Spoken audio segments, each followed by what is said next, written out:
But what sticks out to me about that is just that there's a couple of moments in the book where you go, I really thought that being famous, I thought that having the #1 TV show, I had everything I'd always wanted, and it wasn't, Matthew, it wasn't able to fill the holes. I think that was a powerful realization for you. Yeah, I mean, I had the American dream happen to me. I got the great job. I was good at it. I bought a house. The house had a pool. You know, I had the American dream, and I really, really liked it. Loved it for about 6 months, and then I walked in my house and went, "Oh man, this is not fixing this problem that I have. How is that possible?" And I wanted to finish the Craig Bierko story because it was really pivotal and it was important. So Craig Bierko, after he didn't get Friends, and Friends was on for 2 years and was a massive hit, Craig didn't speak to me for those 2 years. I would call him, he wouldn't return my calls, and he just didn't want to be my friend anymore. So 2 years into it, he called me up on the phone and said, "Can we meet? I'd like to talk with you." I said, "Of course, yes, great."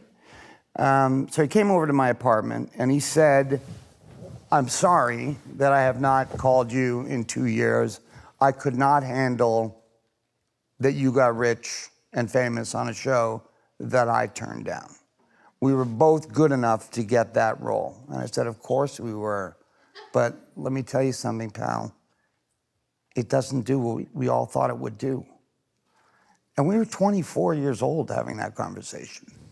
And he didn't believe me, nor would anybody believe me. But it was true. That's why I said to him, I wanted to help him out. I wanted to say, you know, it doesn't solve the problem. You know, Jim Carrey did a really good quote a couple of years ago, a few years ago, and he said, "I want everybody to get their dream, all their dreams come true, everybody, so that they could know that it's not the answer." And it's hard to, that's one of the main reasons I bought that. I didn't buy it, I wrote it.